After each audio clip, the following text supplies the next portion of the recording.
지금 한 정당이 위기에 빠졌습니다. 흔히들 리더를 바꿔야 한다, 뭐 이런 얘기를 많이 하잖아요. 근데 오늘 저희가 살펴볼 분석은요, 좀 다른 얘기를 합니다. 문제가 사람이 아니라는 거예요. 바로 그 정당을 움직이는 시스템, 그 자체가 문제라는 아주 날카로운 지적이죠. 자, 질문부터 아주 그냥 돌직구로 던져보겠습니다. 이 정당 정말 몰락하고 있는 걸까요?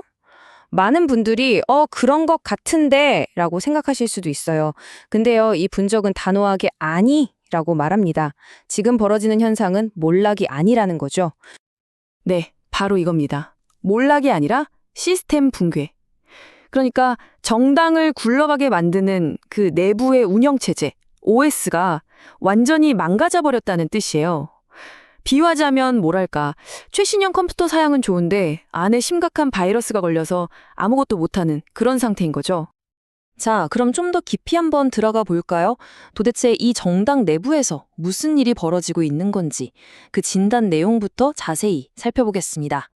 이게 정말 핵심적인 지적인데요. 이 정당이 더 이상 하나의 목표를 가진 조직이 아니라는 거예요. 그냥 사건 반응체가 되어버렸다는 거죠. 이게 무슨 말이냐면요. 장기적인 계획을 가지고 앞으로 나아가는 게 아니라 어떤 사건이 빵 터지면 거기에 허둥지둥 반응하고 또 다른 이슈가 생기면 거기에 그냥 끌려다니고 그러니까 스스로 판을 짜는 게 아니라 계속해서 끌려다니기만 하는 그런 상태라는 겁니다. 자, 그렇다면 이 시스템 붕괴라는 게 구체적으로 어떤 모습으로 나타날까요? 이 분석에서는요, 아주 흥미롭게도 세 가지 핵심 증상을 딱 짚어냅니다. 하나씩 한번 뜯어보죠. 첫 번째 증상이 바로 이거예요. 전략의 부재. 건강한 정당이라면 당연히 장기적인 계획을 세우고 또 사람을 키워내잖아요. 그런데 지금은 그게 없다는 겁니다. 그냥 눈앞에 닥친 사건에 반응하기에 급급하죠. 이러니까 5년, 10년 뒤를 내다보는 큰 그림 같은 건 아예 그릴 수가 없는 상황인 거죠. 그리고 두 번째 증상은요, 권력의 규칙이 사라졌다는 겁니다. 이게 무슨 말이냐면, 보통 조직에는 누가 어떻게 성장하고 또 실패하면 어떻게 되는지에 대한 암묵적인 룰이 있잖아요?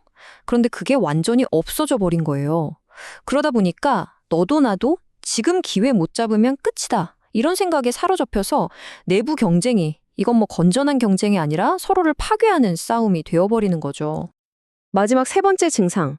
바로 정책이 그냥 소품으로 전락해버렸다는 점입니다. 원래 정책이라는 건 그 정당의 정체성 그 자체여야 하잖아요?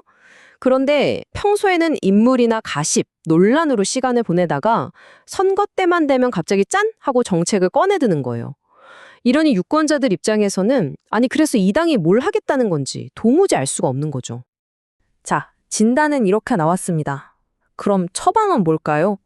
아마 많은 분들이 생각하는 해법과는 조금 다를 겁니다. 바로 이 지점인데요. 핵심 처방은 강력한 리더를 찾는 게 아니라는 겁니다. 오히려 그 반대예요. 그런 대단한 리더 한 사람이 없어도 조직이 알아서 굴러갈 수 있는 튼튼한 시스템을 만드는 것. 그게 진짜 해결책이라는 거죠. 자, 그럼 그 튼튼한 시스템 어떻게 만들 수 있을까요? 이 분석에서는 구체적인 5단계 회복 계획을 제시하는데요. 한번 보시죠. 네, 바로 이 5가지입니다. 무너진 시스템을 다시 세울 5개의 기둥이라고 할 수 있겠죠. 전면과 후방을 나누고 인재 파이프라인을 만들고 정책을 차곡차곡 쌓고 내부 갈등을 관리하는 규칙을 만들고 마지막으로 싸울 때와 일할 때를 구분하는 것. 자, 하나씩 좀 더 자세히 들여다볼게요. 첫 번째는 전면과 후방의 분리입니다. 그러니까 당의 얼굴, 스피커 역할을 하는 사람과 뒤에서 묵묵히 정책을 만들고 살림을 꾸리는 사람의 역할을 명확히 나누라는 거죠.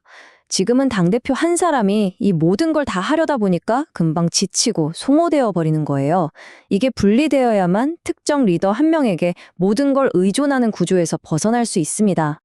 두 번째 기둥, 바로 인재 파이프라인을 공식화하는 겁니다. 이게 정말 중요한데요. 인재가 어느 날 갑자기 하늘에서 뚝 떨어지는 게 아니잖아요.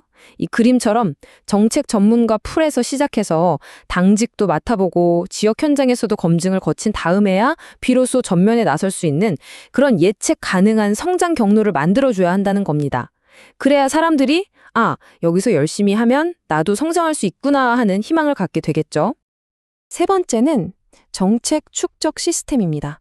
정책을 그냥 선겁게 쓰고 버리는 일회용품으로 만들지 말라는 거예요. 상설 플랫폼을 만들어서 성공한 정책이든 실패한 정책이든 계속해서 데이터를 쌓고 업데이트해야 한다는 거죠. 마치 잘 정리된 도서관처럼요. 목표는 딱 하나입니다. 언제든 정권을 잡아도 곧바로 국정을 운영할 수 있는 그런 준비된 정당이 되는 것.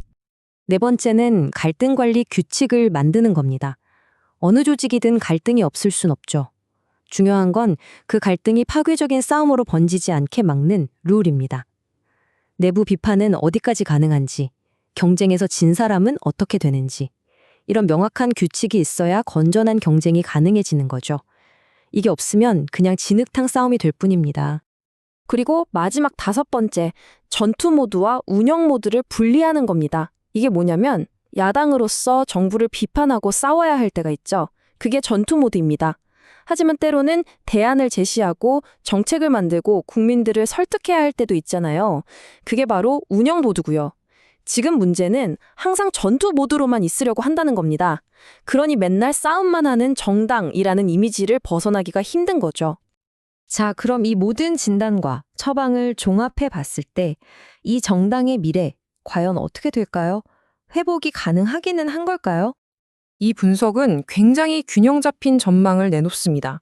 왼쪽을 보면 현재 증상만 놓고 보면 굉장히 심각해요. 거의 정당의 말기 증상이라고까지 표현하니까요. 하지만 오른쪽을 보면 희망적인 부분도 분명히 있습니다. 환자로 치면 아직 바이탈 사인, 즉 생명 신호는 살아있다는 거죠.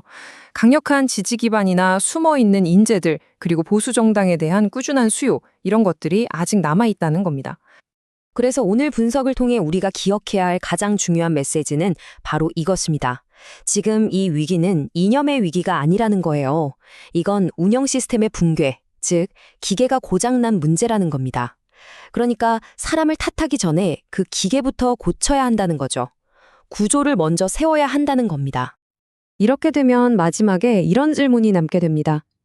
바이탈 사인은 아직 괜찮은데 몸속 시스템은 완전히 망가진 환자가 있어요.